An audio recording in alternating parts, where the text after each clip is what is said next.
தமிழ்நாடு நவநேயர்களுக்கு வணக்கம். நான் சூர்யா ராம். இந்த வீடியோவில் நம்ம கூலி படம் பற்றி டிஸ்கஸ் பண்ண போகிறோம். பட் யூஸ்வலாக ஒரு ரிவ்யூ பேட்டர்னில் இல்லாமல் சஜஷனாவோ இல்லை நமக்கு என்ன தோணுச்சு, நம்ம என்ன எக்ஸ்பீரியன்ஸ் ஃபீல் பண்ணோம் அப்படின்றத மட்டும் டிஸ்கஸ் பண்ணலாம். இந்த தேவா பற்றி தெரிஞ்சிருந்தோ உங்களுக்கு எப்படி இருந்துச்சுன்னு சொல்கிறதுக்கு முன்னாடி நேற்று ஒரு மைண்ட் செட் இருந்திருக்கும், இப்போ பார்த்ததுக்கு அப்புறம் ஒரு மைண்ட் செட் இருக்கும். அதுலேருந்தே ஸ்டார்ட் பண்ணிடலாம். ஆக்சுவலாக கதை நமக்கே தெரியும்.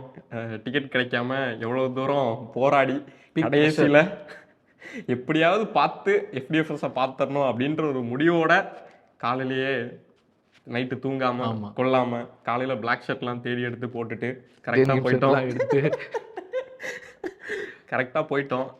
போன உடனே ரொம்ப பாசிட்டிவான ஒரு நாளாக தான் எனக்கு இருந்துச்சு. உங்களுக்கு? எனக்கு கூலி ஒரு பாசபிள் என்டர்டெயின்மெண்ட் அப்படின்னு சொல்கிறதுக்கு காரணம் நான் ஒரு ஹைப் ஃபீல்லே இருந்தேன். ஐயோ சூப்பராக இருக்க போகுது, பயங்கரமாக இருக்க போகுது அப்படின்ற ஒரு எக்ஸ்பெக்டேஷன் எல்லாருக்குமே இருந்த மாதிரி எனக்கும் இருந்துச்சு. படம் பார்த்தோம். நம்ம பார்க்கும்போது எனக்கு அந்த டே முடிஞ்சது ஒரு பாசபிள் என்டர்டெயின்மெண்ட், ஓகே ஜாலியாக இருந்தது அப்படின்னு ஒரு மைண்ட் செட். போகும்போதே என்னதான் மொக்கையாக இருந்தாலும் அது ஒரு மினிமல் கேரண்டியான ஒரு படமாக தான் லோகேஷோட படம் இருக்கும். ஏன்னா ஒரு லெவலுக்கு மேலே ஒரு இறக்கவே மாட்டார் படத்தையும் சரி, கூஸ்பம் மூமெண்ட்டையும் சரி. அதனால ஒரு என்ன எவ்வளோ பெரிய மொக்கன்னு சொன்னாலுமே அது ஒரு மினிமம் கேரண்டி மாஸ் என்டர்டெயின்மெண்ட்டாக இருக்கும் அப்படின்ற ஒரு மைண்ட் செட்டில் தான் தலைவரோட காடையே பார்த்து படம் பார்க்க ஆரம்பித்தோம். லோகேஷோட படம் கதை இதெல்லாமே தாண்டி அவர் ஹீரோவை காட்டுற புதுவிதமான ஒரு அட்டம்ப்டாக இருக்கட்டும், இன்ட்ரோவே ஒரு மாதிரி குவாக்கியாக இருக்கும், ஒரு மாதிரி டிஃப்ரெண்ட்டாக இருக்கும். நம்ம மாஸ்டரில் பார்த்துருக்குறோம், விக்ரமில் இன்டர்வல் பிளாக்ல அவர் இன்ட்ரோ பண்ணாலுமே பயங்கரமாக இருக்கும். ஒவ்வொரு படங்கள்லையுமே நம்ம பார்த்துருக்கோம், கைதி எல்லாத்துலேயும். இதில் தலைவரோட என்ட்ரி எப்படி இருந்தது? என்ட்ரி இருந்தது அப்படின்ற மாதிரி தான் ஃபீல் ஆச்சு. ஆக்சுவலாக அந்த ஒரு ஃப்ரேம் சோஷியல் மீடியாவில் ட்ரெண்டான போல அதை பற்றி நிறைய ஆக்சுவலாக ஃப்ராங்காக சொல்லணுன்னா படம் பார்த்துட்டு வெளியே வந்ததுக்கு அப்புறமா படத்தோட தியரிஸ் ரொம்ப நல்லா இருந்த மாதிரி ஒரு ஃபீல் கொடுக்க ஆரம்பிச்சிருச்சு. ஏன்னா நேற்று நைட்டு இல்லை, இன்னைக்கு காலையில் ஷோ போகிறதுக்கு முன்னாடி வரைக்கும் டைம் மெஷினாக இருந்துருமோ அப்படின்ற மாதிரி. ஏன்னா எல்சியூ இல்லைன்னு அவர் நேற்று சொல்லிட்டாரு, ஸ்டாண்டலோன் தான் அப்படின்ட்டாரு.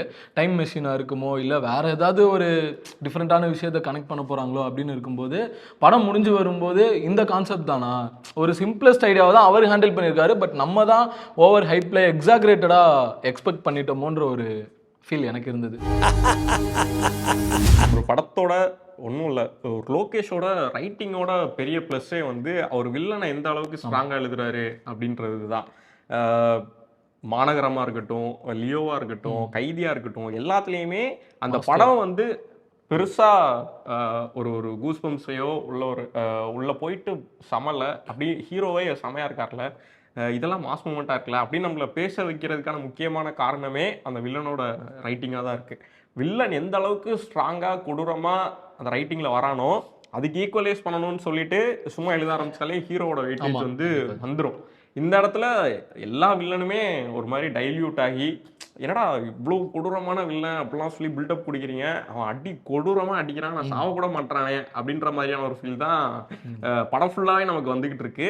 இன்னொன்று ஒரு விக்ரமில் சூர்யா வில்லனுக்கு ஒரு என்ட்ரி கொடுக்குறதா இருக்கட்டும், லியோவில் என்ட்ரி கொடுக்குறதா இருக்கட்டும், மாஸ்டரில் என்ட்ரி கொடுக்குறதா இருக்கட்டும், வில்லனுக்கு அவன் வரும்போதே நமக்கு பா இவன் என்ன இவ்வளோ கொடூரமானவனா இருக்கான், சைக்கோவா இருக்கான் அப்படின்ற மாதிரி தான் நமக்கு ஃபீல் ஆச்சு. ஆனால் இந்த படத்தில் சார் செம சாக்லேட் பாயா இருக்கார்ல அப்படின்ற மாதிரி தான் ஒரு ஃபீல் ஹேண்ட்ஸமா இருக்கிறீங்க சார், அப்படியே கொண்டு போய் ஒரு ஃபோட்டோ ஷூட் எடுக்கலான்ற ஒரு ஃபீல் தான் லிட்டரலி நிறைய இடத்துல இருந்தது. சரி, மெயின் டவுட்டு எதுக்கு ஏன் கொடுத்தாங்க இந்த படத்துக்கு? கரெக்டான கேள்வி. இன்னொன்று இதை விட கொடூரமான வயலன்ஸ்லாம் விக்ரம்ல வாயை அடிச்சு கிழிக்கிறதா இருக்கட்டும், கட் பண்ணி பாடி மட்டும் காட்டுவானுங்களே. லியோவில் அந்த இன்ட்ரோ கஃபே ஃபைட் சீனே அவ்வளோ கொடூரமான ஒன்றா இருக்கும். சாண்டி மாஸ்டர் வாய் கிழிஞ்சு உட்கார்ந்து இருக்கிறத பார்க்குறதுலாம் அப்பா பயங்கரமாக இருக்கும். ஆனால் இதில் அந்தளவுக்கு கூட ஒரு ஹார்ட் ஹிட்டிங்கான ஒரு மூமெண்ட்டே இல்லை. ஏய் என்னடா இப்படி அடிச்சிட்ட அப்படின்ற மாதிரி ஒரு சீன் கூட. அவர் லோகேஷோட பயங்கரமான ஒரு ஸ்ட்ராங்கான ஏரியாவே ஆக்ஷன் தான், அதுவே இங்கே வீக்கான மாதிரி தான் தோண ஆரம்பிச்சிருச்சு.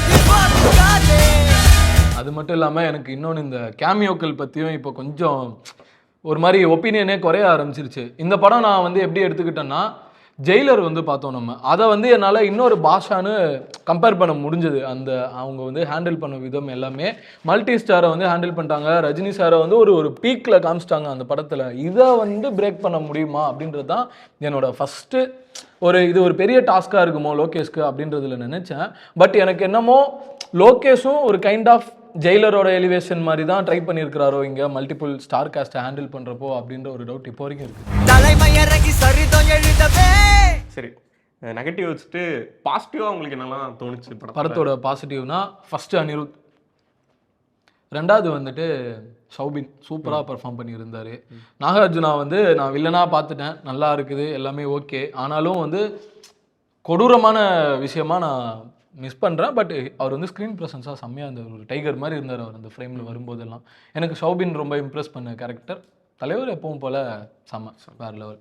உங்களுக்கு பாசிட்டிவாக ஃபீல் பண்ண விஷயங்கள்லாம்? எனக்குமே ரஜினி ரொம்ப ஒரு எனர்ஜெட்டிக்கான ஒரு ஆளாக வந்து ட்ரூ. இந்த பாயிண்ட் வந்து நம்ம கண்டிப்பாக டிஸ்கஸ் பண்ணுவோம். முன்னாடி அவர் பண்ண படங்களை விட இதில் அவரோட ஃபிசிக்கல் இன்வால்மெண்ட் வந்து எக்கச்சக்கமாக இருக்குது, நல்லா இருந்தது பார்க்க. ஆமாம். இன்னொன்று ஃப்ரேம் பை ஃப்ரேம் அவர் என்னதான் எது சீன்ஸாக ஒர்க் அவுட் ஆகலை அப்படின்னாலுமே அவரோட ப்ரெசன்ஸ் வந்து ஒரு தனி ஆறாவை வந்து கிரியேட் பண்ணிக்கிட்டே தான் இருந்துச்சு. அதுவும் அனியோட மியூசிக்கில் சேர்ந்து வர்றப்ப நல்லா இருக்கு அவரோட ப்ரெசன்ஸு அப்படின்னு சொல்லிட்டு நல்லா இருந்துச்சு. அதே மாதிரி கேமியோலையுமே உபேந்திராவோட கேமியோ வந்து எனக்கு பிடிச்சிருந்துச்சு.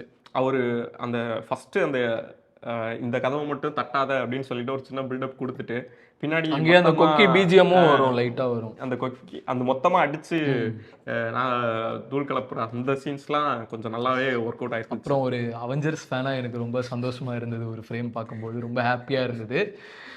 முக்கியமாக இந்த படத்தோட டோட்டல் ஃபேவரேட் அப்படின்னா எனக்கு ஃப்ளாஷ்பேக் செம்மையாக காமிச்சிருந்தாங்க. சூப்பர் ஒர்க்கு அது, டெக்னிக்கலி அவங்க அச்சீவ் பண்ணுது. ஏன்னா அவர் விக்ரமில் வந்து கமலோட யங் ஏஜ் வந்து டிஏஜ் பண்ணி ட்ரை பண்ணலை. பட் இந்த படத்தில் தலைவரை செம்மையாக காமிச்சிருந்தாங்க.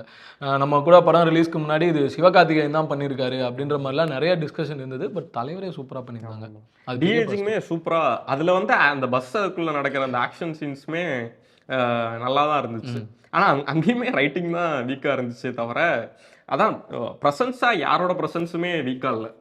ஆமாம், எல்லாரோட ப்ரெசன்ஸுமே ஏதோ ஒன்று பண்ண போகிறான்ப்பா அப்படின்னு சொல்லி ஒரு ஹைப்பை ஏற்றிட்டு அவன் எதுவுமே பண்ணலை அப்படின்றப்ப என்னடா இது இவ்வளோ பெரிய ஹைப்பு, இவ்வளோ பெரிய பில்டப்பு, இவ்வளோ பெரிய பிஜிஎம் எல்லாம் கொடுத்துட்டு கைத்தட்டலாம் கத்தலாம்னு வரும்போது அதெல்லாம் ஒன்றும் இல்லை, அமைதியாக உட்காரு அப்படின்ற மாதிரி ஒரு ஃபீலை கொடுக்கறது தான் த்ரூ அவுட்டாக நமக்கு ஃபீல் ஆகிட்டே இருந்துச்சு.